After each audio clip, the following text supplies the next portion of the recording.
Hello everyone, हम start कर रहे हैं chapter 1 exercise 1.1 number system in Hindi.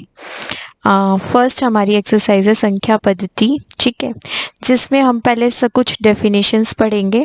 First definition है प्राकृत संख्या या प्राकृतिक संख्या, जिसको इंग्लिश में नेचुरल नंबर्स बोलते हैं।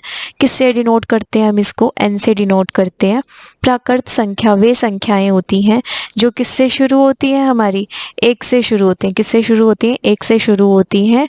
और कोई बोले कि पहली 10 प्राकृत संख्याएं लिख के बताओ, तो क्या हो जाएंगी? 1 2 3 4 5 6 7 8 9 10, जो आप काउंटिंग करते थे बचपन में, वो वाली। उसके बाद 0 क्या है? कोई भी प्राकृत संख्या नहीं है। 0 कोई भी प्राकृत संख्या नहीं है। ये क्या है? एक पूर्ण संख्या है। क्या है ये? एक पूर्ण संख्या है। ऋणात्मक संख्याएं भी प्राकृत संख्याएं नहीं होती। भिन्न संख्या यानी p/q की फॉर्म की भी जो होती हैं वो प्राकृत संख्या नहीं होती। दशमलव भी प्राकृत संख्या नहीं होती, ठीक है। कौन सी होती हैं? सिर्फ 1 2 3 4 5 6 7 8 9 10। नेक्स्ट है हमारे पास पूर्ण संख्या। क्या है हमारे पास? पूर्ण संख्या। पूर्ण संख्या वह संख्याएं होती हैं जिसमें 0 1 2 3 अप टू 100, लास्ट में क्या आएगा? इन्फिनिटी या अनंत। हिंदी में क्या बोलते हैं? अनंत। और इंग्लिश में क्या बोलते हैं? इन्फिनिटी। कहाँ से स्टार्ट होती है? ये 0 से स्टार्ट होती है। पूर्ण संख्या को डिनोट किससे करते हैं? W से। इंग्लिश में क्या बोलते हैं इसको? Whole numbers. 0 से स्टार्ट होती है। 0 1 2 3 4। क्या 3.3 3.3 क्या एक पूर्ण संख्या है? नहीं है। क्या 3.3 एक पूर्ण संख्या है? नहीं है, ठीक है। क्या √2 एक पूर्ण संख्या है? नहीं है। क्या √2 एक पूर्ण संख्या है? नहीं है। क्या 3/2 एक पूर्ण संख्या है? नहीं है, ठीक है। इसी प्रकार सिर्फ कौन कौन सी है पूर्ण संख्या? 0 1 2 3 4 अप टू 100। कहाँ तक जाएंगी ये? ऐसे ही इन्फिनिटी तक जाएंगी। नेक्स्ट डेफिनेशन है हमारी पूर्णांक। कौन सी डेफिनेशन है हमारी नेक्स्ट? पूर्णांक की। पूर्णांक वे संख्याएं होती हैं जिसमें हमारे नेगेटिव नंबर्स भी आते हैं। कौन से नंबर्स आते हैं?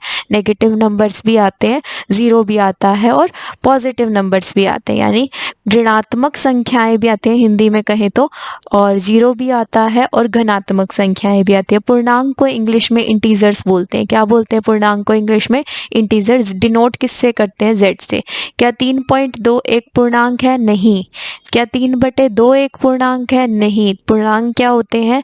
नेगेटिव नंबर्स, -1 -2 -3 -4 -5, ऐसे 0 1 2 3 4। ये क्या है? हमारी पूर्णांक संख्याएं। नेक्स्ट है हमारा, नेक्स्ट डेफिनेशन है परिमेय संख्या। क्या है हमारी? परिमेय संख्या। परिमेय संख्या क्या होती है? जो हमारी p/q की फॉर्म की होती है। किस फॉर्म की होती है? p/q की फॉर्म की होती है। q क्या होना चाहिए यहाँ पे? नॉन जीरो होना चाहिए। q क्या होना चाहिए? Non zero. p और q कहाँ से होना चाहिए? इंटीजर यानी पूर्णांक होना चाहिए। बटे के फॉर्म की, जिसको लिख सकते हैं p/q की फॉर्म में हम इसको व्यक्त कर सकते हैं। तो ये क्या होती है? हमारी परिमेय संख्या। बस इतना याद रखना है। p/q की फॉर्म की जो होती है वो क्या होती है? परिमेय संख्या। p और q क्या होने चाहिए? हमारे पूर्णांक होने चाहिए। यानी इसके एग्जाम्पल क्या होंगे? 3/2 2/1 0/1 3/5। ये सारी क्या है? हमारी परिमेय संख्या।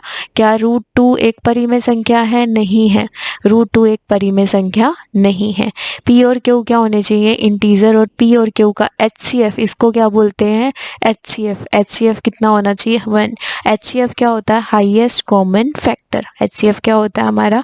Highest common factor.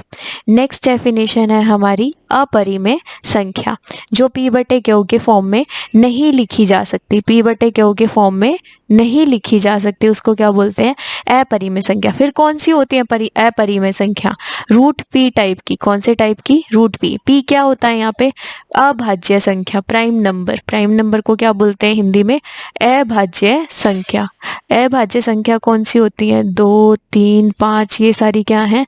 अभाज्य संख्या है, जो किसी के पहाड़े पे नहीं जाती। वो कौन सी होती है? अभाज्य संख्या होती है।